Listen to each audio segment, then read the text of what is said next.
Hello everyone, welcome back to my channel learn with E Chand. पिछली video में हमने discuss की थी ट्रिग्नोमेट्री टेबल। आज हम इस वीडियो में डिस्कस करने वाले हैं एक्सरसाइज 8.2 विद एग्जांपल्स। तो बिना कुछ देरी करे आइए शुरू करते हैं। सबसे पहले हम एग्जांपल्स करेंगे एंड देन हम एक्सरसाइज पर आएंगे। तो देख लेते हैं हमारा जो फर्स्ट क्वेश्चन है, जो कि है हमारा एग्जाम्पल 7, वो क्या है। एग्जाम्पल 7 में हमें एक ट्राइंगल दिया गया है, ट्राइंगल पी क्यू आर, जिसमें हमें P Q and P R की वैल्यू गिवन है और हमें एंगल क्यू पी आर और एंगल पी आर क्यू निकालने हैं। तो इन क्वेश्चंस में सबसे पहले हम ये चेक करते हैं कि हमें गिवन क्या है। हमें एक तो पी क्यू की वैल्यू गिवन है एंड एक हाइपोटेन्यूज की वैल्यू गिवन है। अगर हम ये वाला एंगल निकालना चाहते हैं, कौन सा angle, angle P R Q, मैं इसको कर लेती हूँ let angle P R Q is equal to theta. मैं एंगल पी आर क्यू को क्या मान लेती हूँ, थीटा। अब इस थीटा के लिए अगर मैं इसको एंगल को कंसीडर कर रही हूं तो इसके अपोजिट साइड कौन सी है, ये परपेंडिकुलर, और ये हाइपोटेन्यूज है and this is base Q R. तो अब आप मुझे बताइए कि ये परपेंडिकुलर अपॉन हाइपोटेन्यूज होता क्या है। Very good, sine theta. Sine theta की वैल्यू अगर हम फाइंड आउट करेंगे तो क्या आएगा, पी बाई एच। और हमारे पास P की क्या वैल्यू है, 3, और H की क्या वैल्यू है, 6। अगर हम इसको सिंपलेस्ट फॉर्म में लिखेंगे तो कट जाएगा, तो हमारे पास आएगी 1/2। अब साइन थीटा की वैल्यू 1/2 आई हमारे पास। तो किस एंगल पर थीटा, मतलब थीटा की वैल्यू क्या होनी चाहिए कि उसकी वैल्यू क्या आ जाए, हाफ। किस एंगल पर साइन की वैल्यू 1/2 होती है, अब ये हमें पता करना है। हमने पिछली वीडियो में ट्रिग्नोमेट्रिक टेबल डिस्कस की थी, ठीक है। तो तो उस वीडियो में हमने उसमें क्या डिस्कस किया था कि जो 45 डिग्री है उसके लिए जो ट्रिपलेट बनते हैं वो क्या क्या होते हैं, 1 1 एंड रूट, ठीक है। ये 1 1 √2, देखो 1 तो है पर √2 नहीं है, ये तो 2 है, यानी कि 45 डिग्री तो हो ही नहीं सकता ये, ठीक है। और 0 और 90 डिग्री में क्या था कि या तो वैल्यू 0 आएगी या 1 आएगी या नॉट डिफाइन आएगी। 0 और 90 डिग्री एंगल में सिर्फ तीन ही वैल्यू आ सकती है, 0 आएगी, इधर 1 आएगी या नॉट डिफाइन आएगी, ठीक है। बचे कौन कौन से एंगल, 30 डिग्री एंड 60 डिग्री। बच्चों कॉन्सेप्ट को कैसे अप्लाई करते हैं मैं आपको ये सिखा रही हूँ। अब 30 डिग्री और 60 डिग्री में से कोई एक वैल्यू है, थीटा की वैल्यू या तो 30 डिग्री है या 60 डिग्री है। अब यहाँ पे ये जो 1 है ये किसको रिप्रेजेंट कर रहा है, ये कर रहा है परपेंडिकुलर को, और 2 किसको रिप्रेजेंट कर रहा है, हाइपोटेन्यूज को। अब 30 और 60 के लिए पाइथागोरन ट्रिपलेट क्या होते हैं, याद करिए, √3, 1, 2, और 2 यहाँ पे क्या है, हाइपोटेन्यूज। अब ये वाली कंडीशन तो सेटिस्फाई होगी कि ये हाइपोटेन्यूज है। अब हमें ये पता करना है कि ये जो परपेंडिकुलर है, ये जो 1 दिया गया है, ये थीटा के लिए परपेंडिकुलर होता है या 60 डिग्री के लिए होता है। तो इसमें जो हमने ट्राइंगल बनाया था, अगर मैं इस ट्राइंगल को बनाऊं और मैं यहाँ पे 30 डिग्री ले लेती हूँ तो ये ऑटोमेटिकली कितने डिग्री का हो जाएगा, 60 डिग्री। तो मैंने आपको क्या बताया था, 3 3 साथ में रहेंगे, तो 30 के बराबर में क्या आएगा, √3।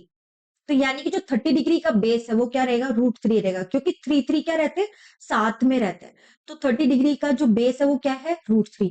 तो 30 डिग्री के लिए परपेंडिकुलर कौन सा होगा, ये वाली साइड होगी, और ये क्या थी, 1, और ये क्या था, 2। तो यानी कि जो 30 डिग्री एंगल है उसके लिए 1 क्या है, परपेंडिकुलर है। तो यहाँ पे थीटा की वैल्यू क्या हो जाएगी, 30 डिग्री। जिसको डायरेक्ट याद है वो डायरेक्ट लगा सकता है। और ये ना इतनी देर नहीं लगती है कॉन्सेप्ट लगाने पर, ये जो हमें 1 2 मिनट लगाए, इतनी देर नहीं लगती, सेकंड्स की बात होती है। अगर आपके कॉन्सेप्ट क्लियर है और आपने प्रैक्टिस करी हुई है तो आपको मुश्किल से 5 से 6 सेकंड्स लगेंगे ये पता करने में कि थीटा की वैल्यू क्या है, ठीक है। तो हमारे पास थीटा की वैल्यू कितनी आ गई, 30 डिग्री की। साइन 30 डिग्री पे वैल्यू क्या होती है, 1/2 होती है। तो एंगल पी आर क्यू की वैल्यू क्या आ गई हमारे पास, एंगल पी आर क्यू की वैल्यू क्या आ गई, 30 डिग्री। तो ऑटोमेटिकली जो एंगल क्यू पी आर है वो कितना हो जाएगा, 60 डिग्री। नहीं हो जाएगा क्या, कैसे होगा, अगर बेटा ये वाला एंगल, एक एंगल 30 डिग्री है तो ये जो बाकी का एंगल है ये कैसे निकाल लोगे, 180 माइनस 90 प्लस 30, यही करोगे। अगर हमें एंगल क्यू पी आर निकालना है तो आप डायरेक्ट ये करोगे, इसके बहुत तरीके हैं। आप इधर 90 में से -30 कर दो, 180 माइनस ये कर दो, ठीक है, तो बात वही आएगी। अगर आपको रेशियो मेथड से करना है आप उससे भी कर सकते हो, तो ये सबसे बेस्ट तरीका है। एंगल QPR, इसको मैंने ऐसे कैसे लिख दिया, क्योंकि तीनों एंगल का सम 180 डिग्री, ठीक है, और ये दोनों एंगल की वैल्यू हमारे पास गिवन थी, तो मैंने -90 और ये -30 ये दोनों कर दिया, क्योंकि माइनस का यहाँ पे मल्टीप्लाई करेंगे तो ये भी माइनस हो जाएगा और ये भी माइनस ही हो जाएगा। ठीक है, ये था हमारा एग्जाम्पल 7। आई होप आपको समझ आ गया होगा। अब बढ़ते हैं हम नेक्स्ट क्वेश्चन की तरफ। ये रहा एग्जाम्पल 8। ये बहुत अच्छा क्वेश्चन है एंड इंपॉर्टेंट भी है आपके एग्जाम पॉइंट ऑफ व्यू से, तो करिए इस क्वेश्चन को। साइन ए माइनस बी की वैल्यू आपको हाफ दी गई है और कॉस ए प्लस बी की वैल्यू भी आपको हाफ दी गई है। आपको फाइंड क्या करना है, आपको वैल्यू फाइंड करनी है ए एंड बी की, और ए इज ग्रेटर देन बी है, और ए प्लस बी की वैल्यू 0 से बड़ी और 90 डिग्री से छोटी या उसके इक्वल हो सकती है। ठीक है, क्या करोगे, ये जो a माइनस बी है, कंफ्यूज नहीं होना, ये जो a माइनस बी है इसको कंसीडर कर लेते हैं फिलहाल, ये साइन थीटा की वैल्यू है, मान लेते हैं ये क्या है, थीटा है। तो साइन थीटा हाफ कब होता है, अभी हमने पीछे देखा, ये 45 डिग्री तो हो नहीं सकता, क्योंकि उसका जो ट्रिपलेट होता है वो क्या होता है, 1 1 √2, इसमें √2 तो है ही नहीं, तो 30 होगा या 60 होगा। अब हमें पता चल गया ये तो हाइपोटेन्यूज है, और 30 डिग्री के लिए जो 1 होता है वो क्या होता है, परपेंडिकुलर होता है। तो ये किसकी वैल्यू है, 30 डिग्री की वैल्यू। तो a माइनस बी, जो हमारे पास a माइनस बी है, इसकी वैल्यू क्या आ गई हमारे पास, a माइनस बी की नहीं, साइन a माइनस बी, और साइन a माइनस बी की वैल्यू कब होती है, ये साइन 30 डिग्री।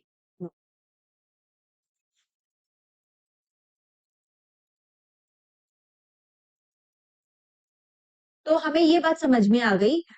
तो यहाँ पे ये जो a माइनस बी को जिसको हमने थीटा लिया था, तो यहाँ पे थीटा की वैल्यू हमारे पास क्या आ गई है, थीटा की वैल्यू हमारे पास आ चुकी है 30 डिग्री। दैट मीन्स हमारे पास a माइनस बी की वैल्यू कितनी आ गई है, 30 डिग्री।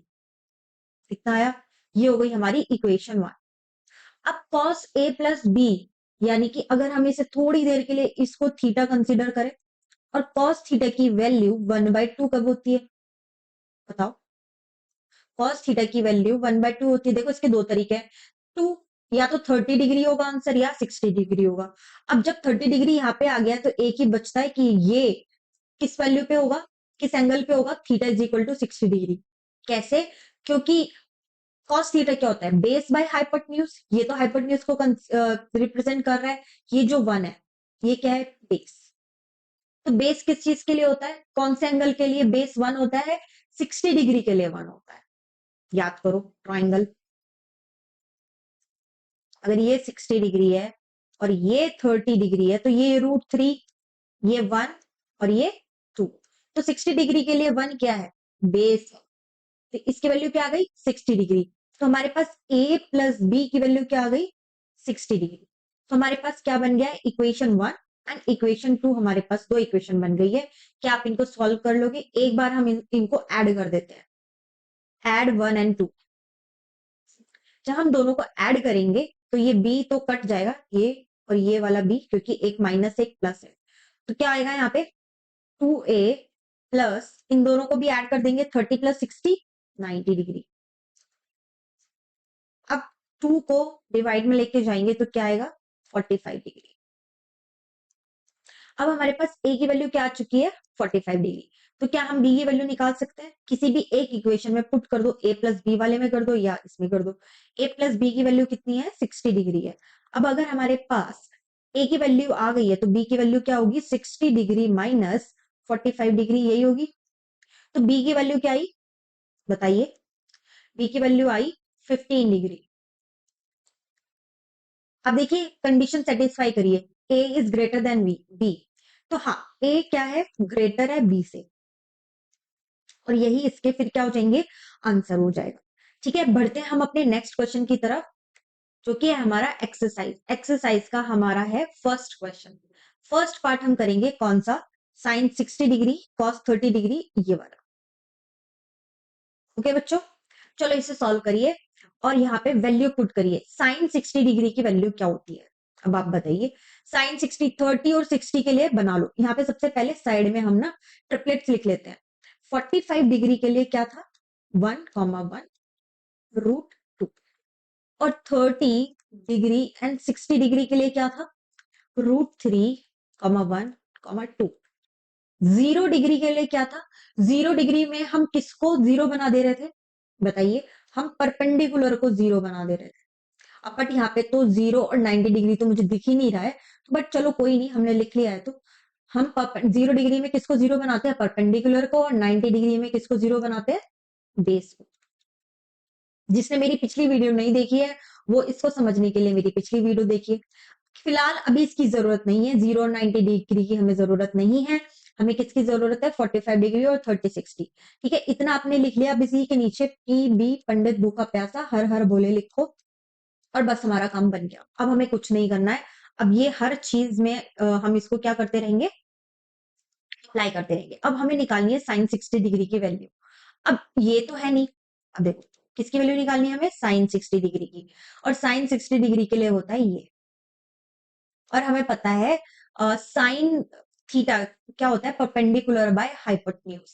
अब कुछ नहीं करना, ये आप बिना ट्रायंगल बनाए भी सॉल्व कर सकते हो, बट मैं आपको समझाने के लिए बना रही हूँ। ओके, अगर ये 60 डिग्री है, ये 30 डिग्री है। अब इसमें अगर हम ये रेशियो पुट करें तो ये होता है 2, 60 डिग्री के बराबर वाला 1, और 30 डिग्री 3 3 साथ में रहेंगे, तो ये यहाँ पर क्या आ जाएगा, √3। ठीक है, अब हमें निकालनी है साइन 60 डिग्री। तो साइन 60 में परपेंडिकुलर, 60 डिग्री के लिए परपेंडिकुलर क्या होगा, √3 होगा। तो √3 लिखेंगे, और नीचे तो 2 आएगा ही आएगा। साइन और कॉस दोनों में नीचे क्या आता है, डिनोमिनेटर में हाइपोटेन्यूज तो आएगा आएगा। तो इसमें देखो कॉस 30 डिग्री डिग्री लिखा है आगे, तो इसमें क्या होता है, नीचे हाइपोटेन्यूज आएगा, बेस बाय हाइपोटेन्यूज। हाइपोटेन्यूज कितना है, 2। और 30 डिग्री के लिए बेस क्या होगा, बताइए, बेस उसका √3 होगा। होगा या नहीं होगा, बोलिए। क्योंकि ये जो 30 डिग्री है, इसकी जो एडजेसेंट साइड है यही क्या होगा, बेस होगा, जो कि क्या है, √3। 3 3 क्या साथ में रहते हैं। इसको आपको याद कर ले लेना है कि जो 30 डिग्री है उसके साइड में क्या है, उसके बेस में क्या है, √3 है। ठीक है, अब आगे करिए, साइन 30 डिग्री की वैल्यू कैसे निकालोगे, वही हाइपोटेन्यूज तो आएगा ही आएगा, दोनों में 2 आएगा ही आएगा। सो साइन 30 डिग्री क्या होता है, परपेंडिकुलर। 30 डिग्री के लिए परपेंडिकुलर क्या होता है, 1। यहाँ पे जल्दी से फटाफट, ये जो ट्रायंगल है बनाने में कितनी देर लगेगी आपको, रफ में बना सकते हो, तुरंत तो वैल्यू निकाल सकते हो, देखो झट से निकलेंगी। अब अगर cos 60 के लिए, अब यहाँ पे बेस आता है, तो cos 60 के लिए यहाँ पे क्या जाएगा, 1। तो √3 इंटू √3, 3, 2 2 जा 4। तो यहाँ पे भी क्या जाएगा, 1/4। एलसीएम सेम है, 4, 3 + 1, ये भी 4 आ जाएगा। सो 4/4 कट के हमारे पास क्या आंसर आया, 1। आई होप आपको ये चीज समझ में आ गई होगी। तो आपको करना क्या है, इस चीज को आपको लिखना ही लिखना है हर जगह। तो आपको क्या करोगे, चलो हम पहले अब नेक्स्ट क्वेश्चन की तरफ बढ़ते हैं। ये रहा हमारा, ओके, फर्स्ट क्वेश्चन तो हमने कर लिया था। अब हम इसमें इसको पेस्ट कर देते हैं, और ये वाला क्वेश्चन सॉल्व करिए, चलिए करिए। अब की बार हमें 45 डिग्री वाला भी चाहिए, 30 डिग्री भी चाहिए, और 60 डिग्री भी चाहिए। लिखा हुआ है मैंने, अब यहाँ पे बनाइए। 1045 डिग्री का स्क्वायर है, देखिए ये स्क्वायर लिखा है ना। सबसे पहले तो आप 1045 डिग्री की वैल्यू भी बताइए।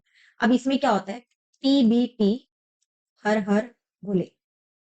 ठीक है, अब टेन थीटा क्या होता है, परपेंडिकुलर बाय बेस। अब इसमें ये पी और बी, तो 1045 डिग्री मैंने आपको बोला था, 1045 की तो आपको डायरेक्ट वैल्यू लर्न होनी चाहिए। तो यहाँ पे क्या जाएगा, 1। 1 का स्क्वायर 1 ही होता है। अब हमें निकालना है cos 30। cos 30 में देखिए, cos साइन और cos में नीचे हाइपोटेन्यूज आता है, तो नीचे तो 2 तो आएगा ही आएगा। ठीक है, क्योंकि ये किसको रिप्रेजेंट कर रहा है, ये कर रहा है हाइपोटेन्यूज के। अब जल्दी से आपको ट्रिपलेट पे आ जाना है कि 30 60 में हमें कौन सी ट्रिपलेट देखनी है, ये वाली। अब 2 तो आएगा ही आएगा। ऊपर बेस किस एंगल के लिए होता है, 30 डिग्री में अगर हम 30 डिग्री ले रहे हैं, तो 30 डिग्री के लिए बेस क्या होता है, 30 का बेस √3 होता है। याद आया, नहीं याद आ रहा है, फटाफट बनाओ ट्राइंगल, ऐसे झट से बनाओ, जल्दी से बनाओ। क्या नहीं लिख सकते, जल्दी जल्दी, कितनी देर लगेगी आपको, थोड़ी सी देर लगनी है।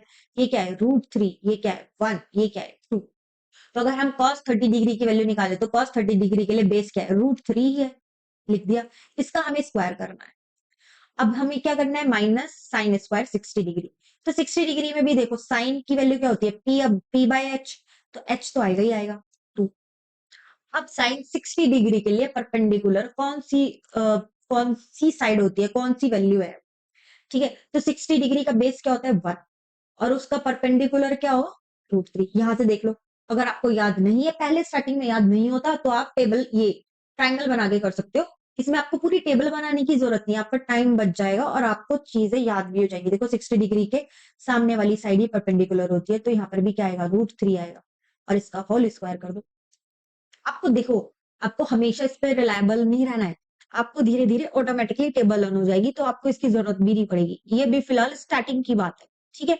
1 का स्क्वायर 1, तो यहाँ पे क्या आ जाएगा, करो इसका स्क्वायर, 3/4 माइनस 3/4, एलसीएम लेते हैं। अब देखिए 3/4 और 3/4 ये आपस में कट गया, ठीक है, इनको माइनस करेंगे, ये कट जाएगा, तो आंसर ही कितना आ जाएगा, 2 आ जाएगा। 3/4 में से 3/4 गया, 0 बचता है, और यहाँ पे क्या आ गया, ये 2, तो 2 ही हमारा आंसर है। समझ रहे हो ना। अब चलिए, अब इसको दोबारा से यहां से कॉपी करते हैं, और नेक्स्ट पेज पे हम अपना इसको साथ में लेके चलते हैं। नेक्स्ट क्वेश्चन क्या है हमारा, ये रहा। चलिए, हमारा जो थर्ड पार्ट है उसे करिए। अब इसमें क्या करना है हमें, cos 45 डिग्री की वैल्यू, और sec 30 और cosec 30। ओके, कोई प्रॉब्लम नहीं है। सबसे पहले हम cos 45 डिग्री की वैल्यू निकाल लेंगे। cos 45 डिग्री की वैल्यू कैसे निकालोगे, अगर हमें cos 45 डिग्री निकालना है, तो हमें पता है बेस बाय हाइपोटेन्यूज होता है। अब देखिए ये रहा ना, यहाँ पे आइए 45 वाले उस पे आइए, बेस बेस तो सेम ही है 1, तो 1/√2। डायरेक्ट आपको पता होना चाहिए कि 45 डिग्री के केस में हाइपोटेन्यूज क्या होती है, √2 होती है, तो √2 लिख दो, ठीक है। cos 45 डिग्री की वैल्यू क्या हो गई, 1/√2। अब हमें निकालनी है sec 30 डिग्री। sec 30 डिग्री के लिए हम ये आएगा, ये वाला पोर्शन आएगा। इसमें क्या है, ये रिप्रेजेंट करता है sec को, ये cosec को, और ये cot को। याद है ना आपको, sec की वैल्यू क्या होती है, h/b, hypotenuse by base. h तो हमें पता है 2 है, तो 30 डिग्री के लिए बेस क्या है, 30 का बेस √3। 30 का बेस 3 से रिलेटेड ही होगा, कैसे याद रख लो, 30 का बेस क्या होगा, 3 से रिलेटेड ही होगा, तो √3। तो sec 30 डिग्री की वैल्यू क्या आ गई, 2/√3। अब हमें किसकी वैल्यू निकालनी है, cosec 30 डिग्री। या तो आप sin 30 डिग्री की वैल्यू निकालो, फिर उसका रेसिप्रोकल कर दो, या cosec 30 डिग्री की वैल्यू भी आप डायरेक्ट निकाल सकते हो। तो इसकी क्या होगी, h/p होगा, h हमें पता है 2 होता है, और परपेंडिकुलर की वैल्यू क्या होगी, जब 30 डिग्री का बेस √3 है, तो परपेंडिकुलर क्या होगा, 1 ही तो होगा। बताइए, अगर ये हाइपोटेन्यूज, देखिए यहाँ से देखिए ना, कोसेक h/p होता है ना, तो अगर हाइपोटेन्यूज की वैल्यू 2 है, तो परपेंडिकुलर की वैल्यू क्या होगी, अगर इसका बेस √3 है, तो परपेंडिकुलर 1 ही बचा, तो यहाँ पे बस वैल्यू पुट करनी है। तो यहाँ पे वैल्यू पुट करेंगे 1/√2। बेटा आपको इसमें ज्यादा देर नहीं लगेगी, ये सब करने में ज्यादा देर नहीं लगेगी, अगर आपको ये चीज लर्न है तो। और ये चीज लर्न कर लो, क्योंकि ये बहुत ईजी है। इसे अगर आप भूल भी गए ना, तो अगर आपको कॉन्सेप्ट याद है, अगर आपने समझ चुके हो कि हाँ हमने ये 1/√2 कैसे निकाला है, और 60 डिग्री का क्या कॉन्सेप्ट है, तब भी फिर आपको याद आ जाएगा, उससे निकाल सकते हो आप, वैसे तो भूलोगे नहीं। सेक 30 डिग्री की वैल्यू पुट करो, 2/√3, और यहाँ पे वैल्यू क्या आ जाएगी, 2, ठीक है। अब सबसे पहले हम क्या करेंगे, नीचे एलसीएम ले लेंगे, क्योंकि नीचे एलसीएम नहीं है, ठीक है। एलसीएम लेंगे तो क्या आएगा, 1, ये तो हम एज इट इज लिखेंगे, 1/√2। एलसीएम लिया तो √3 की मल्टीप्लाई इधर हो जाएगी, तो यहाँ पर क्या आ जाएगा, √3/√3। तो इसकी मल्टीप्लाई यहाँ पर होगी, और स्ट्रीम्स की मल्टीप्लाई स्ट्रीम्स के साथ हो जाती है, तो 1 × √3 डिवाइडेड बाय, और यहां से अगर हम 2 को कॉमन ले, अंदर क्या बचेगा, 1 + √3, और यहाँ पे इसकी मल्टीप्लाई, अब देखिए √3 तो ऊपर जा चुका है, अब ये √2 भी बचा हुआ है, √2 की मल्टीप्लाई इसके साथ भी होगी, तो यहाँ पे 2, ये √2। अच्छा, इसके आगे की वैल्यू मैं रब करके जरा यहाँ पे लिख लेती हूँ थोड़ा, क्योंकि हमें इसमें सिंप्लीफाइड करना पड़ेगा इस क्वेश्चन को। ठीक है, अब हम क्या करेंगे, √3, ठीक है, 2√2 को मैं एक साथ लिख लेती हूँ और मैं इसे क्या कर लेती हूँ, √3 + 1। अब हम इसे रेशनलाइज करेंगे। सबसे पहले हम क्या करेंगे, √3 - 1 से रेशनलाइज कर देंगे ऊपर नीचे। ठीक है, रेशनलाइज करना आता है ना, कॉन्जुगेट से न्यूमरेटर और डिनोमिनेटर में मल्टीप्लाई कर देते हैं। तो √3 है तो √3 यहाँ पे प्लस का माइनस कर देते हैं, अगर यहाँ पे माइनस होता तो हम प्लस कर देते हैं। तो हमारे पास जो ऊपर बचेगा वो क्या बचेगा, √3 - 1 डिवाइडेड बाय, नीचे क्या बचेगा हमारे पास, 2√2। अब ये देखो √3 × √3 है, ये कौन सी आइडेंटिटी बन गई ना, x + y × x - y। तो इसका फॉर्मूला क्या होता है, x² - y²। सो √3 का स्क्वायर करोगे तो 3, 1 का स्क्वायर करोगे 1। तो 3 - 1 2 आ जाएगा, 2 2 4 हो जाएगा ये। अब इसकी अगर अभी अंदर मल्टीप्लाई नहीं करेंगे हम, तो क्या करेंगे, √3 - 1 अपॉन, अब नीचे क्या आ जाएगा, 2√2, मैं इसको 4 लिख लेती हूँ, 4√2। अब √2 के साथ भी इसकी कर देते हैं, √2 × √2, तो क्या आ जाएगा ये, √6। अंदर क्या बचा, √3 - 1। देखो √3 × √3 कर दिया मैंने, 3 2 6, और नीचे ये √2 2 हो जाएगा, तो यहाँ पर आ जाएगा 8। अब इसको अगर और सिंप्लीफाई करते हैं, इसकी अंदर मल्टीप्लाई कर देते तो क्या आएगा, √18 - √6/8। देखिए बच्चों, जैसे हमने इसको मल्टीप्लाई करा अंदर, √6 × √3 करा, रूट के अंदर रूट मल्टीप्लाई हो जाती है। ठीक है, अगर ये √6 है, √3 हो जाएगा, तो ये क्या बन गया, 6 3 18, और √6 × 1 √6 और डिवाइडेड बाय 8। अभी हम इसको और सिंप्लीफाई कर सकते हैं। अब इसको देखिए, 18 है ना, 18 को हम ब्रेक कर सकते हैं कैसे, 9 × 2 में कर सकते हो, 6 × 3 में भी कर सकते हो, पर मैंने किस में किया, 9 × 2 में किया। क्यों किया, अभी पता चल जाएगा आपको। अब देखिए, ये बन गया, मैंने किसको ब्रेक कर लिया है, 18 को 9 × 2 में कर दिया है। क्यों, क्योंकि 9 का स्क्वायर रूट निकल सकता है।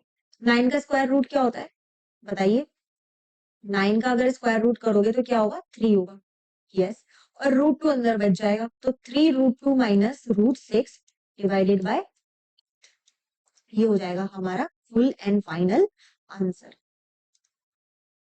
ओके, तो हमने इस क्वेश्चन में करा क्या है, हमने वैल्यू पुट करी है cos 45 sec 30 और cosec 30 डिग्री की। तो हमने जैसे वैल्यू पुट करी, हमने लिया एलसीएम, यहाँ पे √3 एलसीएम आएगा, तो इधर भी √3 से मल्टीप्लाई हो जाएगी, और ऊपर यही चीज करी मैंने यहाँ पे, ये देखिए 1/√2 2 + 2√3, और एलसीएम आ गया √3। तो ये जो मिडल वाले होते हैं, मिड वाले, इनकी मल्टीप्लाई होती है, एंड जो एक्सट्रीम्स होते हैं उनकी मल्टीप्लाई होती है। तो हमने यही किया, इस √3 को हम ऊपर ले गए, नीचे क्या बचा हमारे पास, 2 2 देखो मैंने यहाँ पे कॉमन ले लिया, 2 जैसे ही कॉमन लेंगे तो अंदर क्या बचेगा ब्रैकेट में, 1 + √3। अब ये वाला जो √3 था ये तो ऊपर जा चुका है, पर इसके साथ देखो ये √2 भी, इसकी मल्टीप्लाई किसके साथ हो रही है, इस पूरे के साथ हो रही है। तो ब्रैकेट लगा के ये जो √2 था मैंने यहाँ पे लिख दिया। अब क्या करेंगे, हमने इसको यहाँ पे लिखा, इसको फर्दर इसका जो सोल्यूशन मैंने यहाँ पे किया। अब √3/2√2, मैंने √3 को पहले लिख लिया ताकि हमारा आंसर जो है माइनस में ना आए। ठीक है, √3 + 1 किया, इसको कॉन्जुगेट से मतलब रेशनलाइज किया मैंने, √3 - 1 डिवाइडेड बाय √3 - 1। यहाँ पे आइडेंटिटी लगी, कौन सी, x + y × x - y। तो क्या आई हमारे पास आइडेंटिटी, x² - y²। तो मैंने लगा दी, √3 का स्क्वायर करेंगे तो 3 आएगा, और 1 का स्क्वायर करेंगे तो 1 आएगा। ठीक है, सिंपल, ऊपर हमारा ये सेम का सेम एज इट इज आएगा, अभी हम कुछ नहीं कर रहे हैं। अब क्या करेंगे, 3 - 1 2 होता है, तो 2 2 4 √2। अब हम फिर से, हमने किससे रेशनलाइज कर दिया, हम रेशनलाइज करते क्यों है, क्योंकि हमें डिनोमिनेटर में जो रूट होता है उसको हटाना होता है। जब तक आपका आंसर आएगा नहीं, जब तक आपका डिनोमिनेटर में से सारे रूट नहीं हट जाते, और रूट हटाने का एक ही तरीका है कि आप रेशनलाइज कर दो। और रेशनलाइज, अभी देखो हमारा √3 तो हट चुका है, बट हमारा जो √2 था वो अभी बाकी है। तो उस √2 को हटाने के लिए भी हमने यहाँ पे √2 से क्या किया, रेशनलाइज कर दिया। √2 से जैसे ही रेशनलाइज करेंगे तो ये √2 × √2 2 बन जाएगा, और 4 × 2 करेंगे तो 8 आ जाएगा। क्या होगा, अब जैसे ही हमने ये √2 ऊपर चला गया, तो हम रूट से रूट आपस में अंदर मल्टीप्लाई कर सकते हैं। तो √3 × √2 कितना हो गया, √6 हो गया है। ठीक है, जैसे ही √6 हुआ तो हम क्या करेंगे अब, √6 की फिर √3 माइनस 1 से अंदर मल्टीप्लाई कर देंगे, तो √6 इंटू √3 √18 और √6 माइनस 1 √6। ठीक है, 18 को मैंने ब्रेक कर दिया 9 इंटू 2 में, और यहाँ से 9 का रूट निकाल के 3√2 माइनस √6 डिवाइडेड बाई 8। अच्छा क्वेश्चन था, इसमें कैलकुलेशन अच्छी थी, बच्चे बहुत ज्यादा मिस्टेक कर देते हैं ऐसे क्वेश्चंस में, ज्यादा चांसेस रहते हैं कि बच्चे ऐसे क्वेश्चंस में बहुत ज्यादा अटक जाते हैं, इसलिए मिस्टेक्स करते हैं, उनको आता तो है बट वो सॉल्व नहीं कर पाते क्वेश्चंस को। तो ये जो चीजें ये प्रैक्टिस से ही आपकी इंप्रूव होगी। तो अब हम बढ़ते हैं नेक्स्ट क्वेश्चन की तरफ, जो है हमारा ये फोर्थ पार्ट। हमें इसमें साइन 30 डिग्री की वैल्यू पुट करनी है। ओके, हम पिछले से उससे ही सेम अपना इसको क्या कर लेते हैं, यहाँ से कॉपी करके अपने आगे वाले उसमें डाल लेते हैं। ओके, जब हम इसमें डालेंगे, ये आ गया हमारे पास। चलिए वैल्यू फाइंड करिए, क्वेश्चन सॉल्व करिए। तो यहाँ से हम साइन 30 डिग्री की वैल्यू कैसे निकालेंगे, साइन 30 डिग्री की वैल्यू ये रही, P upon H, sine 30 degree value क्या आई, P अपॉन एच, और परपेंडिकुलर 30 डिग्री के लिए परपेंडिकुलर क्या होता है 1, और हाइपोटेन्यूज इसमें 2 ही है, हाफ। 1045 डिग्री की वैल्यू 1 होती है, आपको याद हो जानी चाहिए अब। ओके, कोसेक, कोसेक 60 डिग्री की वैल्यू निकालोगे तो क्या आएगा, कोसेक क्या होता है, H upon P, H upon P होता है, तो एच 30 और 60 डिग्री के केस में 2 होता है, और 60 डिग्री के लिए परपेंडिकुलर कौन होगा, √3 होगा, क्योंकि 60 डिग्री का बेस क्या होता है 1 होता है, तो उसके लिए परपेंडिकुलर कौन होगा, √3। आगे अब हमें निकालनी है सेक 30 डिग्री की वैल्यू। सेक 30 डिग्री की वैल्यू कैसे निकालोगे, एच अपॉन बी, यही तो करोगे, एच अपॉन बी। तो यहाँ पे 2 तो है ही एच की वैल्यू, और 30 डिग्री के लिए बेस क्या है, वही है सेम 2√3। आ रही है बात समझ में। अब निकालते हैं cos 60 डिग्री। मैं आपको ये प्रैक्टिस करा रही हूँ, cos 60 डिग्री क्या होता है, बेस बाय हाइपोटेन्यूज। तो cos 60 डिग्री के लिए बेस क्या है, 1 ही है। 60 डिग्री का बेस क्या है, 1, और हाइपोटेन्यूज तो हाफ है ही। ठीक है, अब cos 60 डिग्री की वैल्यू निकल गई, अब निकालते हैं cot 45। 10 और cot की वैल्यू दोनों की सेम होती है, तो ये हो गई 1। वैल्यू बस हमें पुट करनी है। जैसे ही वैल्यू पुट करोगे तो ये हो जाएगा half plus 1 minus cosec 60 degree 2 by √3 divided by sec 30 degree 2 by √3 plus cos 60 degree 1 by 2 plus 1। अब यहां से आप एलसीएम लीजिए और सॉल्व करिए। एलसीएम क्या आएगा, 2√3 आएगा। ये देखिए 2√3 तो आएगा एलसीएम। क्या तो सबसे पहले ऐसे करते हैं, इन दोनों को सॉल्व कर लेते हैं, नीचे इन दोनों को सॉल्व कर लेते हैं, फिर हम बाद में करेंगे ताकि आप कंफ्यूज ना हो। तो क्या करेंगे, हाफ में अगर 1 ऐड करोगे तो क्या बनेगा, 3/2 बनेगा। एलसीएम लो, 2 ऊपर जाएगा, नीचे भी 2 बनेगा ना, तो यहाँ पे 2 हो जाएगा, 2 + 1 3। तो मैंने इसको डायरेक्ट कर दिया है, आप साइड में करके देखना, अपनी कॉपी में करके देखना। ओके, अब 1/2 में 1 ऐड करोगे तो नीचे भी क्या बन जाएगा, बोलो, माइनस 3/2 प्लस है ना नीचे, तो हाफ प्लस 1 करोगे तो क्या आएगा, 3/2। अब लीजिए यहाँ पे एलसीएम, एलसीएम अगर लोगे तो यहाँ पे एलसीएम आएगा 2√3।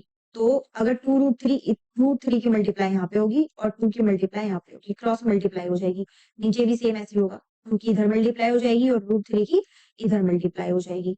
अब करिए, यहाँ पे बचेगा 3√3 माइनस 4 बचेगा, राइट। यहाँ पे क्या आया, 2√3 डिवाइडेड बाय, इधर क्या हुआ, 4 प्लस 3√3 डिवाइडेड बाय 2√3। अब देखिए ये जो मिडल वाले इनकी मल्टीप्लाई होगी, और जो ये एक्सट्रीम्स हैं इनकी मल्टीप्लाई होगी। अब ये जो मिडल वाले, ये देखो ये इससे कट जाएगा, एक को छोड़ के एक हम काट सकते हैं, जैसे हमने ये नीचे वाला है, एक को छोड़ के एक अगर सेम है ना तो हम ऐसे काट सकते हैं। अगर जैसे देखो ये इसको छोड़ के ये वाला, अगर ये दोनों सेम आ गए तो 2√3 क्या हो जाएंगे, कट हो जाएंगे। बचा क्या हमारे पास, 3√3 माइनस 4 डिवाइडेड बाय, अब मैं इसको भी नीचे सेम लिख लेती हूँ, 3√3 प्लस 4। अब मुझे एक बात बताइए, नीचे क्या है, रूट आ चुका है, अब इस रूट को हटाना है तो क्या करोगे, इसी के ही कॉन्जुगेट से, कॉन्जुगेट यानी कि रेशनलाइज कर दोगे।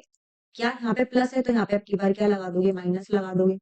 जैसे ही माइनस लगाया तो 3√3 - 4 हो गया। अब क्या करोगे, अब बस मल्टीप्लाई कर दो, सिंपल। ऊपर आप देख रहे हो, कुछ नोटिस कर रहे हो किस चीज का ये फॉर्मूला बन रहा है, और नीचे भी देखिए ऊपर बन रहा है x माइनस वाई का होल स्क्वायर, और नीचे किस चीज का फॉर्मूला बन रहा है, x plus Y into X minus Y. तो यहाँ पे दो आइडेंटिटीज लग रही है, हम इसको रब कर लेते हैं और यहाँ पे कोशिश करते हैं इसे सॉल्व करने की। आप अपनी कॉपी में इसको ट्राई करिएगा, ठीक है। साथ के साथ करते रहिए, वीडियो को पॉज करिए और फिर चेक करिए कि आपका सही है या गलत। तो देखिए ये भी 3√3 सेम है, -4 ये दोनों सेम सेम है, तो ये इसका स्क्वायर ही हो गया एक तरीके से। तो स्क्वायर का फॉर्मूला क्या होता है, a का स्क्वायर प्लस b का स्क्वायर माइनस 2ab। तो लगाइए यहाँ पे, कैसे लगाओगे, 3√3 का स्क्वायर करोगे प्लस 4 का स्क्वायर करोगे -2 इंटू 3√3 इंटू 4, यही होगा। और नीचे किस चीज की आइडेंटिटी बन रही है, x प्लस वाई और x माइनस वाई की आइडेंटिटी बन रही है। देखिए अगर मैं इसको x ले लूं 3√3 को, और 4 को अगर मैं y लूं, और यहाँ पे भी सेम वही, तो x plus Y into X minus Y की आइडेंटिटी बन रही है। तो इसका फॉर्मूला क्या होता है, X square minus Y square. तो यहाँ पे लगाइए, तो 3√3 का होल स्क्वायर करेंगे माइनस 4 का स्क्वायर कर देंगे, यही तो होगा। अब इसको सॉल्व कर दीजिए, 3√3 का स्क्वायर करेंगे तो ये 9 और इंटू 3 27 हो जाएगा। तो मैं इसे डायरेक्ट लिख लूं 27, 3√3 को स्क्वायर करके क्या आएगा 27, 4 का स्क्वायर करिए 16, और इसका स्क्वायर करेंगे तो स्क्वायर नहीं मल्टीप्लाई करेंगे, 2 3 जा 6 और 6 4 जा 24। तो सो ये क्या आ गया 24√3। नीचे क्या बचा 27 माइनस 16। अब इसे सॉल्व करिए, ऊपर क्या बचेगा, ऐड करिए 27 प्लस 16 कितने होते हैं 7 और 6 13, 3 और 1 4, 43 माइनस 24√3, और 27 में से 16 गए तो कितने बचेंगे 11। तो ये हमारा क्या हो गया, आंसर हो गया। क्योंकि हमने करना क्या है, आप यहाँ पे ये जो हमारा आंसर आया था ना, हम यहाँ पे अभी आंसर छोड़ सकते थे, बट प्रॉब्लम क्या है कि यहाँ पे जो डिनोमिनेटर है यहाँ पे रूट आ गया है, तो हम इस रूट को हटाएंगे। ये हमारा मोटिव रहता है, जब हमारा आंसर माना जाता है, ठीक है। तो अगर एग्जाम में भी ऐसा होता है, अगर डिनोमिनेटर में रूट आ रहा है तो आप उसको रैशनलाइज करके रूट को एलिमिनेट करोगे, हटाओगे, ठीक है। तो ये आ गया हमारा आंसर। आई होप आपको समझ में आ गया होगा। अब बढ़ते हैं हम अपने नेक्स्ट क्वेश्चन की तरफ। ये रहा हमारा फिफ्थ। अब फिफ्थ क्वेश्चन में हमें 60 डिग्री और ये इन सब की वैल्यू की पुट करनी है। तो पुट करिए, और सबसे पहले तो इन सब की वैल्यू निकालिए और फिर यहाँ पे पुट करके देखिए। तो इससे पहले मैं पीछे से अपना वो लेकर आती हूँ, आप तब तक अपनी कॉपी में सॉल्व करिए जल्दी से, बिना कुछ देरी करे आप अपनी कॉपी में सॉल्व करिए।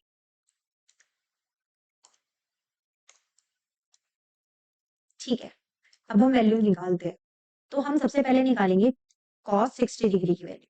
ओके, cos 60 डिग्री की वैल्यू क्या होती है, यहाँ से देखिए cos बेस बाय हाइपोटेन्यूज। तो हाइपोटेन्यूज तो 2 होगा होगा, 60 डिग्री के लिए बेस क्या है 1 ही है, ठीक है। अब sec 30 डिग्री की वैल्यू निकालिए। sec 30 डिग्री की वैल्यू कैसे निकालोगे, h बाय b होता है, तो h तो 2 आएगा ही आएगा। 30 के लिए बेस क्या होता है, वही होता है √3 होता है। 30 के लिए बेस √3 होता है, 3 साथ में आएंगे। 30 का बेस 30 से ही रिलेटेड होगा, 3 से रिलेटेड ही, इस तरीके से याद रख सकते हो। 1045 डिग्री की वैल्यू लर्न होनी चाहिए, 1 होती है, इंपॉर्टेंट है। क्योंकि साइन 30 डिग्री की वैल्यू कैसे निकालोगे, साइन 30 डिग्री क्या होता है, परपेंडिकुलर बाय हाइपोटेन्यूज। हाइपोटेन्यूज ये देखो, ट्रिपलेट देखो, हाइपोटेन्यूज क्या है 2, परपेंडिकुलर 30 डिग्री के लिए परपेंडिकुलर क्या होता है, 30 का बेस अगर √3 है तो परपेंडिकुलर क्या होता है 1। और cos 30 डिग्री की वैल्यू कैसे निकालोगे, इसमें नीचे तो 2 आएगा ही आएगा हाइपोटेन्यूज में, और ऊपर क्या रहता है, बेस रहता है। और cos 30 के लिए बेस क्या रहता है, वही रहता है, 30 का बेस 3 से रिलेटेड। अब यहाँ पे वैल्यू पुट कर दो बस। वैल्यू जब आप पुट करोगे तो 5 इंटू कॉस स्क्वायर, मैं डायरेक्ट कर दू 1/4, 1/2 का स्क्वायर कर दिया मैंने, okay. Plus 4 into sec square 30, तो 2/√3 का स्क्वायर करेंगे तो क्या आएगा 4/3, और 1045 डिग्री का स्क्वायर करेंगे तो 1 का स्क्वायर 1, सेम आ जाएगा। ठीक है, साइन स्क्वायर 30 डिग्री में क्या करोगे, साइन 30 की वैल्यू 1/2 है तो इसका स्क्वायर करो तो क्या आएगा 1/4। कॉस 30 की वैल्यू कितनी है √3/2, इसका स्क्वायर कर दो 3/4, बस सॉल्व करना है। अब ऊपर क्या आएगा 5/4 प्लस 16/3 माइनस 1। ठीक है, डिवाइडेड बाय 4, देखो एलसीएम सेम है, ऊपर के ऐड हो जाएंगे 3 + 4, 3 + 1 4, तो 4/4, ये 4 से 4 कट ही जाएगा तो नीचे तो 1 ही आ गया। ठीक है, तो यहाँ पे 1 ही लिख देंगे। अब हमें ऊपर का सॉल्व करना है, तो नीचे क्या आएगा, इधर एलसीएम निकालो, 4 और 3 का एलसीएम कितना होता है 12, बेटा नीचे तो 1 ही आ चुका है। अब इसका होना ना होना एक ही बराबर है, अगर 12 एलसीएम आया है तो इधर किससे मल्टीप्लाई होगी 3 से, तो ये बन जाएगा 50 प्लस इधर किससे मल्टीप्लाई होगी 4 से, ये बन जाएगा 64, और इधर मल्टीप्लाई होगी 12 से। करिए इसको ऐड, तो इसको ऐड करोगे तो आएगा 79 माइनस 12/12, और 79 में से 12 गए तो 9 में से 2 गए 7, 7 में से गया 6, तो 67/12। तो इसका जो आंसर आएगा वो हमारा कितना आया 67/12। आई होप आपको ये क्वेश्चन आ गया होगा। अब बढ़ते हैं हम अपने नेक्स्ट क्वेश्चन की तरफ। क्वेश्चन नंबर 2 का फर्स्ट हमें आपको क्या करना है, ये क्वेश्चन सॉल्व करना है और बताना है कि कौन सा ऑप्शन करेक्ट है। कैसे पता करोगे कौन सा ऑप्शन करेक्ट है? देखिए, अभी आपको आइडेंटिटीज नहीं पता है तो आप क्या करोगे, डायरेक्ट वैल्यू पुट करोगे। 10 30 डिग्री की वैल्यू निकालनी है, तो अब भाई दोबारा से मुझे पीछे से लाना पड़ेगा फिर से। कोई बात नहीं, ले आते हैं, कोई दिक्कत नहीं है। क्या करेंगे, हम इसको यहाँ से कॉपी पेस्ट कर लेंगे आगे की तरफ। ठीक है, ये रहा हमारा नेक्स्ट क्वेश्चन, तो हम इसमें ऐड, इसमें करंट करके, अब देखिए, अब हमें यहाँ से वैल्यू क्या लिखनी है, 10 30 डिग्री की हमें वैल्यू निकालनी। ठीक है, 10 30 डिग्री की वैल्यू क्या होती है, पी परपेंडिकुलर बाय बेस होता है। ठीक है, पी और बी इनमें से एक है कोई। 30 के लिए बेस क्या है बताइए, बेस तो नीचे आएगा ना, 30 के लिए बेस √3 है, और परपेंडिकुलर क्या होता है 1 होता है, तो 10 30 डिग्री की वैल्यू 1, बस इसी की वैल्यू पुट कर दो यहाँ पे, 2 × 1/√3, और डिवाइडेड बाय 1 + 1/√3 का स्क्वायर कर दो, 1 + 1 डिवाइडेड बाय 3। ऊपर क्या आया 2/√3, नीचे एलसीएम लोगे तो 3 की मल्टीप्लाई यहाँ पे हो जाएगी, 3 + 1 4, तो नीचे क्या आ गया 4/3, यही आएगा ना। देखो, इसकी मल्टीप्लाई इससे हो जाएगी और इसकी मल्टीप्लाई इससे हो जाएगी। क्या आया हमारे पास, हमारे पास आया 6, क्योंकि 3 2 ज़ा 6, और नीचे क्या बचा 4√3। सबसे पहली बात, ये 2 2 ज़ा और 2 3 ज़ा 6 से कट हो जाएगा, तो हमारे पास क्या बचा 3/2√3।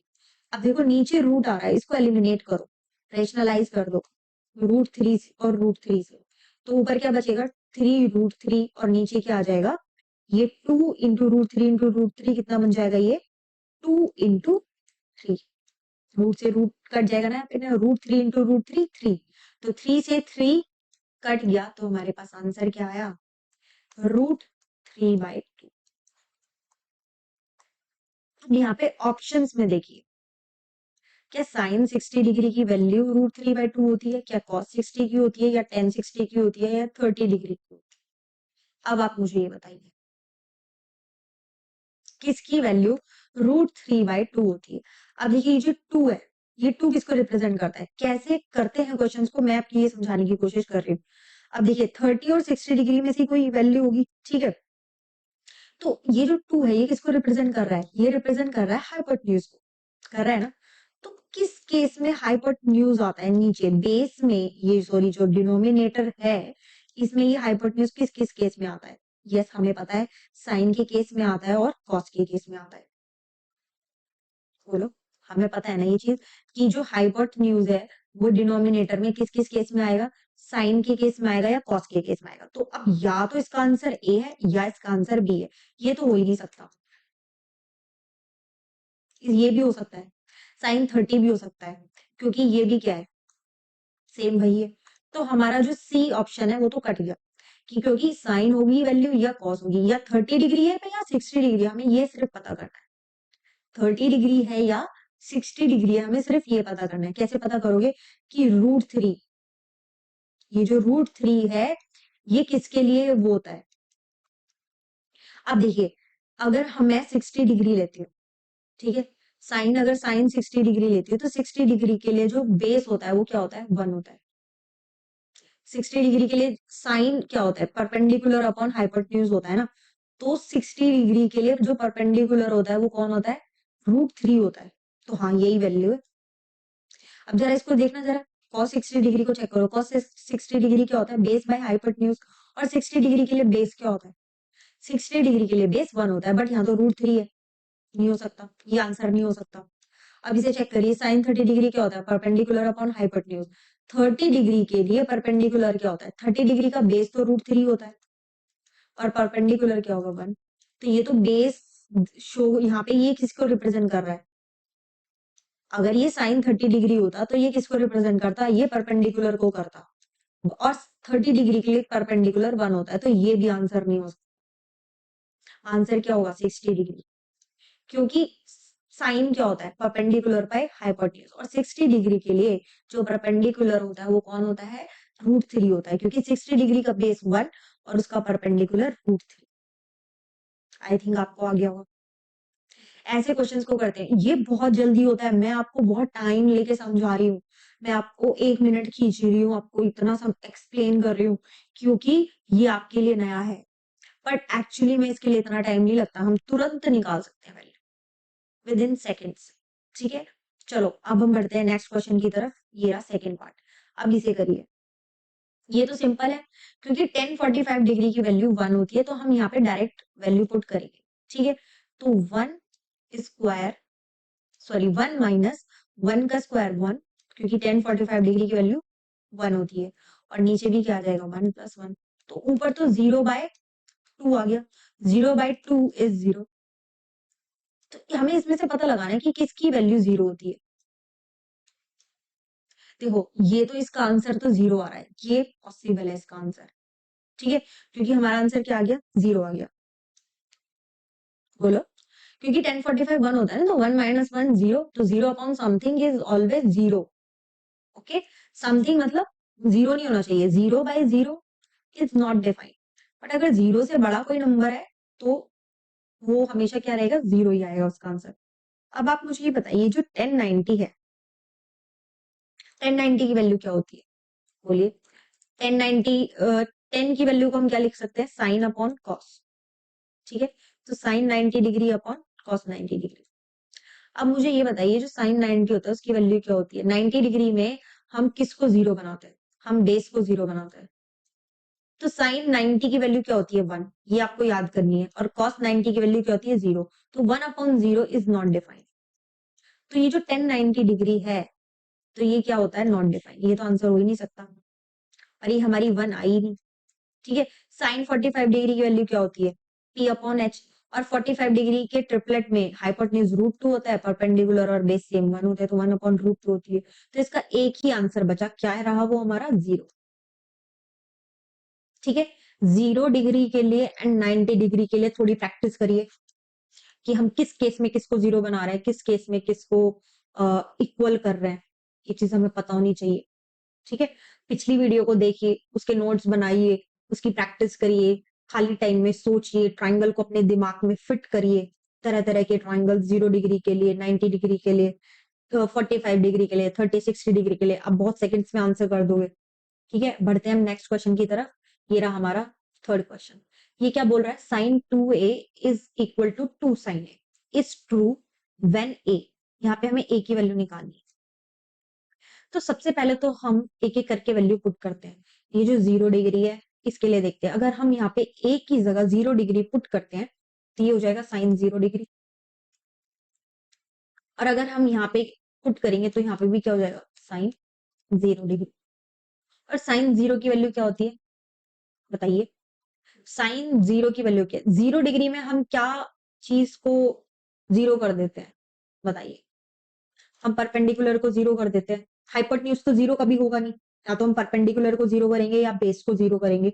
तो 0 डिग्री के केस में हम परपेंडिकुलर को जीरो करते हैं और h is equal to base हो जाता है। और ये होता है 0 डिग्री के केस में। 90 डिग्री के केस में क्या करते हैं? 90 डिग्री के केस में हम बेस को जीरो बना देते हैं और p is equal to h हो जाता है। क्योंकि 90 डिग्री में हम क्या करते हैं, धीरे धीरे हम बेस की तरफ टूवर्ड्स मूव कर रहे थे, याद आया? हम धीरे धीरे क्या कर रहे थे, उसके बेस की तरफ मूव कर रहे थे। अब अगर हमें साइन 0 की वैल्यू निकालनी है तो p अपॉन h होती है। और 0 डिग्री के केस में हम ये देखेंगे तो परपेंडिकुलर 0 है, तो साइन 0 की वैल्यू 0 होती है। और यहाँ पे भी क्या होगी? 0। तो 2 इंटू 0 करेंगे तो 0 ही आएगा। तो ये पहले वाले केस में सेटिस्फाई हो गई कंडीशन। बट हम एक बार चेक कर लेते हैं जो 30 डिग्री है इसके लिए क्या होगा। अगर मैं यहाँ पे ए की जगह 30 रखती हूँ तो यहाँ पे क्या आएगा? साइन 60 डिग्री आ जाएगा। और इधर क्या आ जाएगा? 2 साइन 30 डिग्री आ जाएगा। अगर मैं साइन 60 डिग्री की वैल्यू निकालूंगी तो क्या आएगा? साइन साइन क्या होता है? p upon H.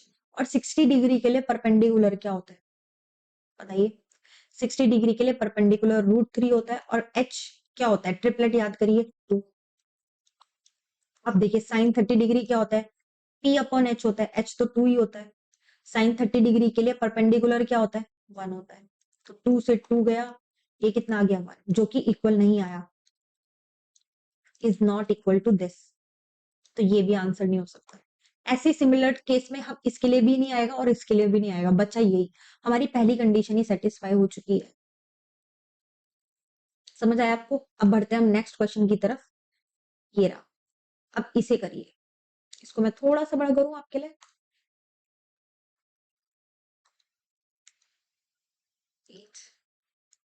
ओके नहीं हो रहा है, कोई बात नहीं, चलो ऐसे ही करिए। Tan 30 degree is equal to 1 minus tan square 30 degree. तो टेन 30 डिग्री को हम क्या लिखते हैं? Perpendicular by base. 30 डिग्री के लिए जो ट्रिपलेट बनता है वो क्या है? √3, 1, 30 डिग्री के लिए जो उसका बेस है वो तो √3 होता है और परपेंडिकुलर क्या होता है? 1। बस वैल्यू पुट कर दो। तो 2 इंटू 1 अपॉन √3, ठीक है, डिवाइडेड बाय 1 माइनस √1 बाय √3 का स्क्वायर कर दो, क्या आ जाएगा? 1/3 आ जाएगा। ऊपर क्या आया? 2/√3। नीचे क्या कर देंगे? यहाँ पे हम एलसीएम लेंगे तो 3 माइनस 1 डिवाइडेड बाय 3। तो क्या आएगा हमारा आंसर? 2/√3। 3 माइनस 1 2, 2/3। अब देखो एक छोड़ के, ये वाला छोड़ के एक ही है, दोनों सेम आ रहा है, काट दो। अब ये जो मिडल वाले इनकी मल्टीप्लाई कर दीजिए और ये जो एक्सट्रीम्स है इनकी मल्टीप्लाई कर दीजिए। अब देखो ये 2 से 2 कट चुका है तो ये 3 ऊपर 3 बचेगा और नीचे क्या बचेगा? √3। रैशनलाइज करो, √3 इंटू √3। अब क्या होगा? ऊपर क्या बचेगा? 3√3 डिवाइडेड बाय √3 इंटू √3 3। सो 3 से 3 गया, आंसर क्या आया? √3। अब मुझे बताइए इसमें से किसकी वैल्यू √3 होती है? किसकी वैल्यू √3 होती है? अब देखिए cos 60 डिग्री और ये sin 60 डिग्री, साइन और cos में क्या आता है? नीचे हाइपोटेन्यूज आता है और हाइपोटेन्यूज 30 और 60 डिग्री में कौन सा होता है? 2। तो √3 के नीचे तो 2 है ही नहीं, तो ऑटोमेटिकली ये कट जाएंगे। बचा क्या? ये। इतनी जल्दी क्वेश्चन सॉल्व हो जाओ, क्योंकि हमें पता है साइन कॉस में क्या रहता है? डिनोमिनेटर में हाइपोटेन्यूज होता है और हाइपोटेन्यूज 30 60 डिग्री के केस में 2 होता है ना। तो 2 2 होता है तो 2 तो है ही नहीं यहाँ पे, 2 नहीं है, क्या है? 1 है। और जब है ही नहीं तो ये तीनों कट हो जाएंगे ना, बचा क्या? 10 बचा। तो 10 60 डिग्री इज द आंसर। कैसे? देखा 10 60 डिग्री, 10 क्या होता है? Perpendicular by base. 10 60 डिग्री के लिए परपेंडिकुलर क्या होता है? √3। बेस क्या होता है? 1। देखो √3 आया अभी भी आंसर। ठीक है, बढ़ते हैं हम अपने नेक्स्ट क्वेश्चन की तरफ। ये हमारा क्वेश्चन नंबर 3, जो कि हम पहले एग्जाम्पल के उसमें भी कर चुके हैं। करिए इस क्वेश्चन। हमें यहाँ पे a is greater than b, हमें फाइंड करनी है a और b की वैल्यू, जहां पे हमें गिवन है 10a plus b is equal to √3 given है, और 10a माइनस b की वैल्यू हमें 1/√3 गिवन है। सबसे पहले ये देखते हैं कि जो 10, इसको अगर मैं a प्लस b को कुछ देर के लिए थीटा मानू तो 10 theta is equal to 30 sorry √3। तो √3 कब होती है? ठीक है, कौन से एंगल पे 10 की वैल्यू √3 होती है, मुझे ये फाइंड करना है। अब ये फाइंड करने के लिए √3 कौन से ट्रिपलेट में आता है? 45 डिग्री के ट्रिपलेट में तो आता नहीं है, तो किसके ट्रिपलेट में आता है? यस, 30 और 60 डिग्री के लिए आता है। और इसमें इसकी जो वैल्यू आएगी या तो 30 डिग्री आएगी या 60 डिग्री आएगी। और इसके लिए जो ट्रिपलेट बनता है वो है √3, 1 और ये सब मैंने आपको पिछली वीडियो में समझाया हुआ है। जिसने नहीं देखी वो पहले सबसे पहले पिछली वीडियो जाकर देखें, फिर इसको देखें, तब आपको अच्छे से समझ में आएगा। अब देखिए, अब यहाँ पे मुझे क्या फाइंड करना है? √3 किस एंगल पे होती है वैल्यू। तो क्या करेंगे हम कि जो 10 होता है उसकी वैल्यू क्या होती है? अगर मैं सिर्फ 10 थीटा मान रही तो परपेंडिकुलर बाय बेस होता है। ठीक है, अब अगर इसकी वैल्यू √3 है, यहाँ पे मुझे √3 गिवन है ना, और नीचे मैं 1 कंसीडर कर लेती हूँ। ये जो √3 है ये परपेंडिकुलर को रिप्रेजेंट कर रहा है, और ये किसको रिप्रेजेंट कर रहा है? बेस कर रहा है ना। तो अब ये जो परपेंडिकुलर है किस एंगल के लिए √3 परपेंडिकुलर होता है? तो 30 डिग्री के लिए जो बेस होता है वो क्या होता है? √3। तो 30 डिग्री तो होगा ही, क्योंकि ये किसको रिप्रेजेंट कर रहा है? √3 परपेंडिकुलर को रिप्रेजेंट कर रहा है, और ये 60 डिग्री के लिए परपेंडिकुलर होता है। तो a प्लस बी की वैल्यू क्या आ गई? दूसरे उससे लिख लेते हैं। a प्लस बी की वैल्यू क्या आ गई?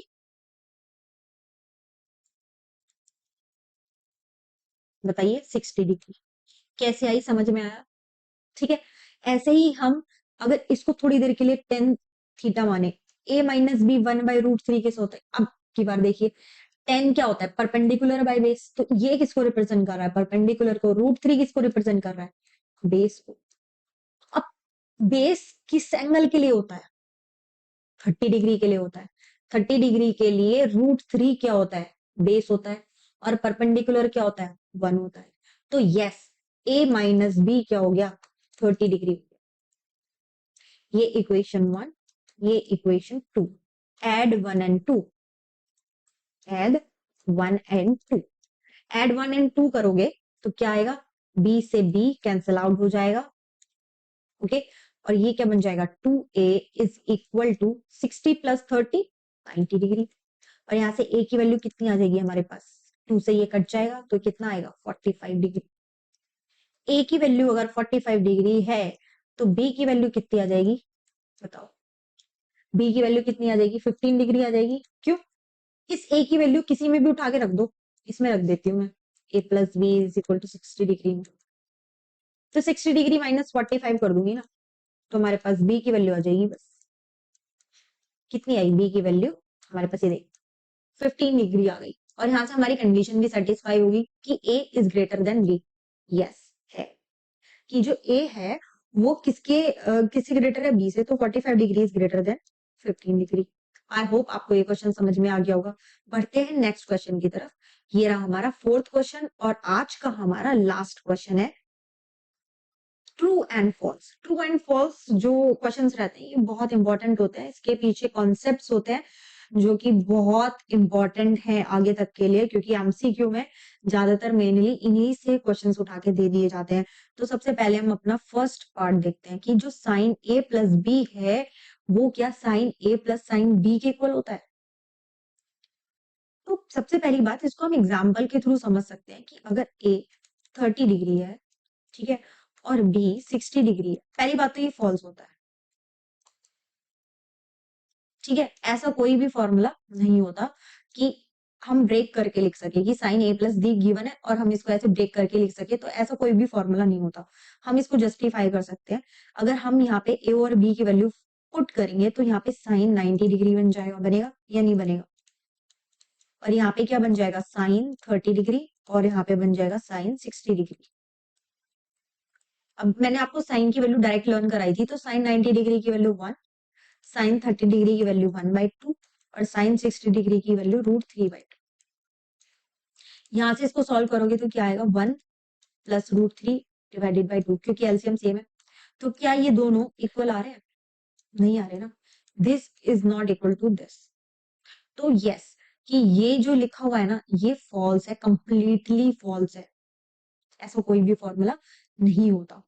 अब सेकंड देखिए, सेकंड हमें क्या गिवन है कि जो the value of sine theta increases as theta increases. बताइए, जैसे जैसे थीटा की वैल्यू इंक्रीज होती है, क्या साइन की वैल्यू इंक्रीज होती है? अब अगर हमने, जब हम कल टेबल याद कर रहे थे, तो हमने क्या करा था कि साइन 0 0 से स्टार्ट होता है, तो 0 था, फिर हाफ हुआ, फिर 1/√2 हुआ, √2 से एक आगे वैल्यू बढ़ा देंगे, √3, 2 सेम रहेगा, फिर 1, यानी कि 0 से 1 जा रही है। देख रहे हो आप? यानी कि 0 से बढ़ते बढ़ते बढ़ते बढ़ते क्या हो गई, 1 हो गई। तो साइन थीटा की वैल्यू इंक्रीज हो रही है एज थीटा इंक्रीजेस। ये बात सच है, ट्रू है, राइट? तो ये वाली वैल्यू तो हमारे पास ट्रू ही आ गई। अब देखो third, the value of cos theta increases as theta increases. अब मैंने क्या बताया था, जैसे अगर ये साइन की वैल्यू है, तो इसी का नीचे क्या आता है, कॉस थीटा आता है। तो कॉस थीटा की वैल्यू को हम कैसे लिख देते हैं, इसी का जो रिवर्स ऑर्डर है वही कॉस थीटा हो जाता है, जैसे कि 1√3/2, 1/√2, 1/2 एंड 0। इसी को उल्टा करके लिखना है। याद आया? अगर ये साइन थीटा है तो कॉस थीटा की वैल्यू कैसे निकालते हैं, इसी को रिवर्स कर देते हैं ना। यही तो था, 0 हाफ, 1/√2, √3/2, 1, इसका रिवर्स कर दिया। अब ये जो है ये 1 से 0 जा रहा है, यानी कि 1 से घट रहा है, फिसड्डी होता जा रहा है, ये तो दिख रहा है ना। 0 बन गया, पहले थोड़ा आसमान में उड़ रहा था, बट मुंह की खा गया।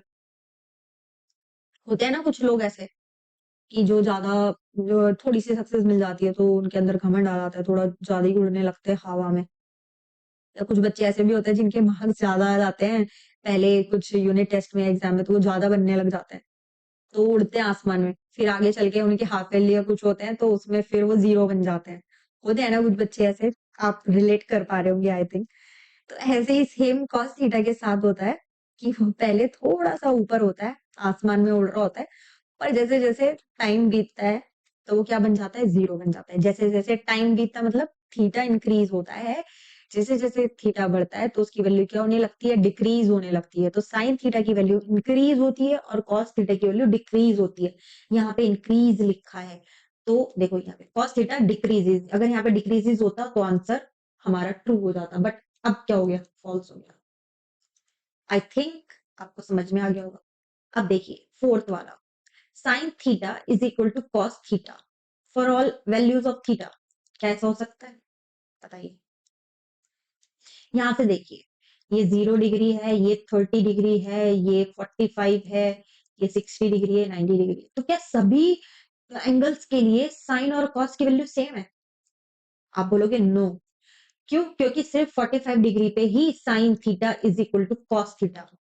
ये क्वेश्चन भी आपको डायरेक्ट याद रखना है कि साइन थीटा और कॉस थीटा की वैल्यू किस वैल्यू पे, किस एंगल पे इक्वल होती है, किस एंगल पे होती है, 45 डिग्री पे होती है। ठीक है, अगर मैं बात करूं, अगर मैं आपसे पूछूं टेन और कॉट की किस एंगल पर वैल्यू इक्वल होती है, तो आप क्या बोलोगे, 45 डिग्री। ये क्वेश्चन आते हैं डायरेक्ट।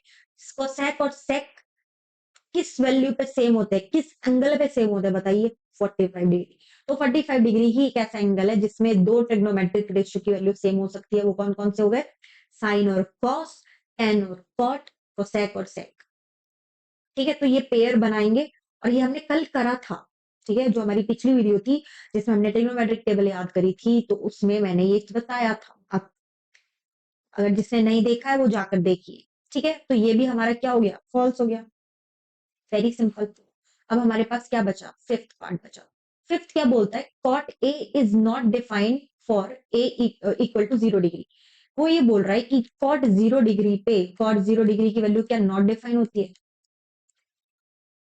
तो हम इसको कैसे इसको कैसी वैल्यू निकालेंगे कि कॉस, कॉट को हम क्या लिख सकते हैं, cos 0 degree upon sine 0 degree. तो कॉस 0 डिग्री की वैल्यू क्या होती है, 1 होती है। और साइन 0 डिग्री की वैल्यू, यहां से देखो, कॉस 0 की वैल्यू क्या होती है, 1, साइन 0 की वैल्यू क्या होती है, 0। सो 1/0 इज नॉट डिफाइनिंग होता है। तो यस, ट्रू है। जिसको अगर ये डायरेक्ट, जिसको ये टेबल बना लोगे तो कर ही लोगे, अगर टेबल नहीं बनाई तो कॉस 0 की वैल्यू कैसे पता करोगे कि 1 होती है? तो कॉस क्या होता है, बेस अपॉन हाइपोटेन्यूज। 0 डिग्री में हम किसको 0 बनाते हैं, परपेंडिकुलर को 0 बनाते हैं। तो बाकी के दो क्या हो गए, वो ऑटोमेटिकली सेम हो गए, सेम है तो कट जाएंगे और हमें 1 देंगे। सिंपल सी बात है। और साइन जीरो जीरो कैसे हो गया? साइन साइन क्या होता है? परपेंडिकुलर अपॉन हाइपोटेन्यूज होता है, तो परपेंडिकुलर को तो हम जीरो बना चुके हैं, तो ये ऑटोमेटिकली जीरो आ गया। ऐसे भी याद कर सकते हो, आप टेबल के थ्रू भी याद कर सकते हो, जैसे चाहे। अपने माइंड को ट्रेन करिए, ठीक है। अभी आपकी जो एज है ना, वो एक्सप्लोर करने की है, रटने की नहीं है कि हाँ ये ट्रिक बता दी कि ये ट्रिक कर लो याद और ये बस हो गया आपको। ऐसे नहीं चलती जिंदगी, और ना ही आपके आगे आपके किसी काम आने वाली है। तो आपको करना क्या है? आपको चीजें समझनी है, अपने माइंड को ट्रेन करना है आगे के लिए, स्मार्ट बनना है आपको, डम्ब नहीं बनना। आप रट्टू तोता नहीं हो कि आप पट पट रट लोगे बस चीजों को, कि सामने वाला आपको बोलेगा कि रट लो और आप रट लोगे। हर चीज के पीछे कोई ना कोई लॉजिक होता है, कोई ना कुछ कॉन्सेप्ट होता है, उस कॉन्सेप्ट को समझिए, ठीक है। सही तरीका आपको पढ़ने का आना चाहिए, ओके। तो आई होप आपको ये एक्सरसाइज अच्छे से समझ आई होगी। आप इसको घर में प्रैक्टिस करिए एक बार और अपना ख्याल रखिए, अच्छे से खाइए पिए और मोटिवेट होकर पढ़ते रहिए और बने रहिए मेरे साथ नेक्स्ट वीडियो तक, जो कि हमारी होगी ट्रिग्नोमेट्रिक आइडेंटिटीज। और आइडेंटिटीज में आपको ऐसे पढ़ाने वाली हूँ एक नए यूनिक तरीके से कि आप वो भी कभी नहीं भूलने वाले हो। तो तब तक के लिए bye bye, have a good night, thank you so much.